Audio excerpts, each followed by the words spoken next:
to meet our guest critics, who this week are a young lady who's one of the brightest stars on London's ever-expanding comedy circuit, and a man who, quite honestly, has frightened half the nation through his horror books and films. So it's a very big welcome for Clive Barker and Josie Lawrence.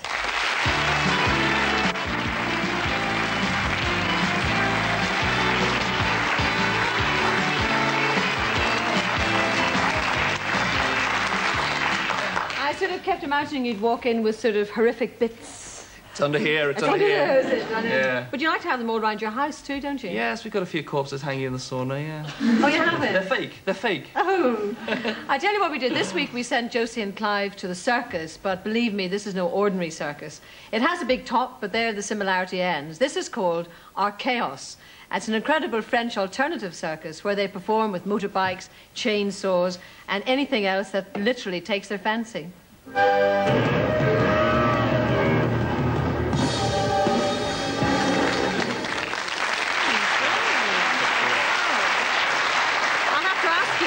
What those two men were doing with sheets of corrugated iron on their back. I think they're like modern clowns. They were like, modern clowns. Yeah, Mad Max meets... And they laughed all the way through. All the way through, they just come on and thump each other and laugh and then walk off again. They laughed in French.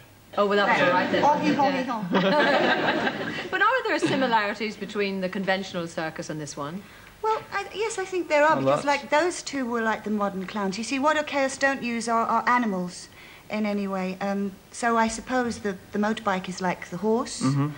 And you do have things like the conventional trapeze. Yeah, there was the trapeze and stuff, but it was all... There's always a little kink in the works that makes it different. And it's rougher, you know?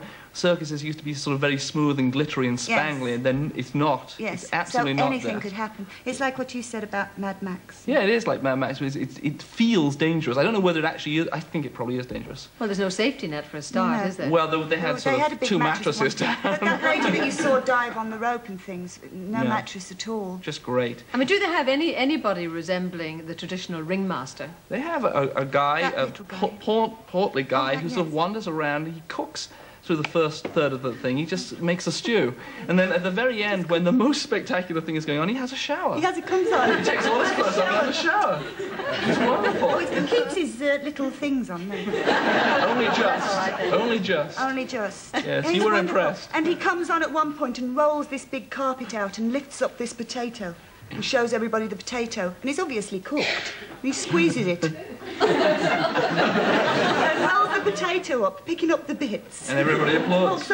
Great. I mean, it sounds weird, but it's wonderful. But really, I mean, who, for example, did you find is attracted along to it? Is it the traditional family audience or a different audience? If you go dressed in leather, you'll get a discount. Yeah, if you go... So ladies, if you wear your biker gear, you get £2 off. Absolutely. Are you serious? Seriously, yeah. But it was a great mix of people, right? Yes, there were families there. I mean, if your Auntie Betty's into Sound of Music, then I wouldn't say, come on, Auntie, let's go and see Archaeos. But if Auntie Betty likes leather bars... That's a good bargain. Absolutely, absolutely. Well, we also sent Josie and Clive to see Henry V, Kenneth Branagh's much talked about new film version of the Shakespearean play. Is this on another? Oh, it's all wonderful stuff. Now, Clive, you're a director. Do you think Branagh has done a good job here? I think he's done a very good job with a piece of Shakespeare. The problem is whether a piece of Shakespeare easily transfers to the screen. I mean, I think that there are wonderful, stirring moments, and that was one of them. But there are also quite long passages of very theatrical presentation of what is quite a wordy text, and I think he's cut away at it, and I think that's well done. But there are problems for me in all the court scenes where everything gets very stilted and very slow. And what about Kenneth's own performance in it? Because not only did he direct it, but of course he starred I mean, in it as well. I think he's wonderful. I think what happens with a lot of people when there's an awful lot of publicity about them, then they start to get an awful lot of criticism about them, you know. Somebody ready to slap you down, and I think people should stop doing that because... I think we should be here reviewing the reviews for Henry. No, because I think there's been a lot of politics in there. The only thing I didn't like, though, there's a wonderful speech, which is a bit similar to that, you know, on this St. Crispin's Day, and everybody's looking up at him saying, oh, Harry, you know.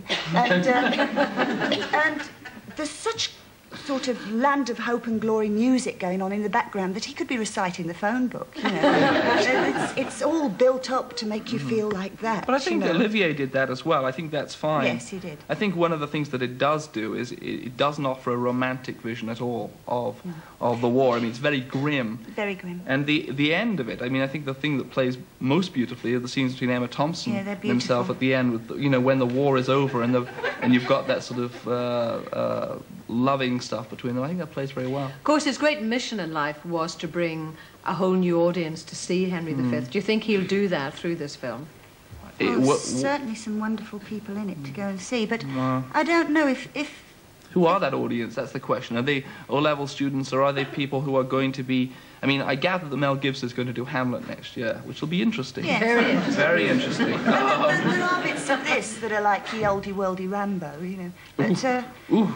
I wanted you to say that. No, I didn't mean it nasty, Ken. That'll be on the ads next week. But what I think is, if you thought, shall I go and see Henry V, but you weren't sure, then I'd say, yes, go and see it. Well, that sounds like a good recommendation. And just before we finish, Clive, what are you actually cutting in the cutting room? I'm cutting a movie called Nightbreed at the moment, which is horror fantasy, which for Fox, which we deliver at the end of the year. And we've got a whole slew of people: Charlie Haid from Hill Street Blues and David Cronenberg, who directed The Fly, and a whole bunch of other luminaries. Hacking and slashing. It's just about as bloody as the battle scene from Henry V, in fact. Well, who knows, you might be reviewing your film here next year. Keep beating my heart. Thank you very much indeed. Thank Clive you. and Josie, thank you.